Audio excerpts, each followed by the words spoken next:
మరో ఉద్యమానికి సిద్ధం. పవన్ కళ్యాణ్ సంచలన ప్రకటన. వైసీపీ అరాచక పాలన నుంచి రాష్ట్రాన్ని రక్షించేందుకు వారాహి యాత్ర చేపట్టిన జనసేన అధ్యక్షులు పవన్ కళ్యాణ్ సనాతన ధర్మాన్ని రక్షించేందుకు మరో సంకల్పం తీసుకున్నారు. తిరుపతిలో గురువారం నిర్వహించే వారాహి సభ వేదికగా సనాతన ధర్మాన్ని పరిరక్షించేందుకు వారాహి డిక్లరేషన్ ప్రకటించనున్నట్లు ఎక్స్ వేదికగా వెల్లడించారు. తిరుమల శ్రీవారిని దర్శించుకొని ప్రాయశ్చిత్త దీక్షను విరమించిన తర్వాత వారాహి డిక్లరేషన్ గురించి వివరించారు.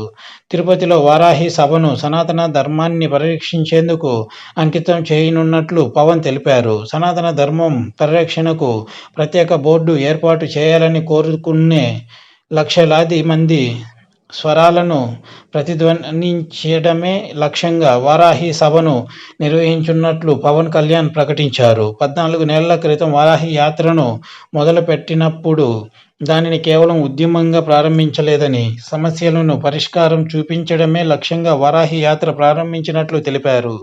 వైఎస్ఆర్సీపీ నిరంకుశ పాలనలో ఆంధ్రప్రదేశ్ ఉక్కిరిబిక్కిరి అవుతున్న సమయంలో రాష్ట్ర ప్రజలలో ధైర్యాన్ని నింపుతూ వారాహి ముందుకు కదిలిందన్నారు.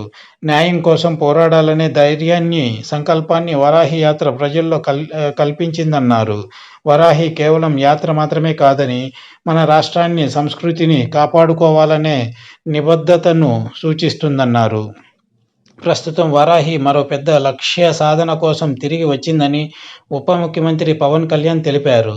సనాతన ధర్మ రక్ష బోర్డు ఏర్పాటును కోరుకునే లక్షలాది మంది స్వరాన్ని వినిపించడమే లక్ష్యంగా తిరుపతిలో వారాహి సభను నిర్వహిస్తున్నట్లు తెలిపారు. ప్రాచీన సాంప్రదాయాలు, విలువలను పరిరక్షించాలనే నిబద్ధతకు నిదర్శనంగా రేపటి వారాహి సభ నిలుస్తుందన్నారు. సనాతన ధర్మాన్ని పరిరక్షించాలనే డిమాండ్తో డిక్లరేషన్ ప్రకటించనున్నారు.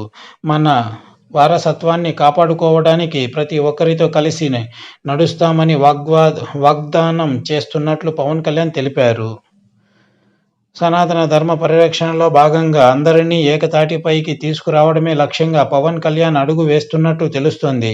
హైందవ మతాన్ని, దేవుళ్లను రాజకీయాలకు వాడుకోకుండా దేవాలయాల నిర్వహణ, పరిరక్షణ కోసం ఒక ప్రత్యేక బోర్డు ఏర్పాటు చేయాలనే డిమాండ్ సుదీర్ఘకాలంగా వినిపిస్తోంది. దీనికోసం పలువురు స్వామీజీలు ప్రభుత్వాలకు విన్నవించినా కార్యరూపం దాల్చలేదు. ప్రస్తుతం ప్రభుత్వంలో భాగస్వామిగా ఉన్న జనసేన ప్రజల సహకారంతో ఈ డిమాండ్ను తెరపైకి తీసుకువచ్చింది. హైందవ సంఘాలు సైతం పవన్ కళ్యాణ్ డిమాండ్కు మద్దతుగా నిలుస్తున్నాయి. ఈ క్రమంలో గురువారం నాటి వారాహి సభలో పవన్ కళ్యాణ్ ఎలాంటి విషయాలు మాట్లాడబోతున్నారు, డిక్లరేషన్లో ఏమి పొందుపరుస్తున్నారని ఆసక్తిగా మారింది.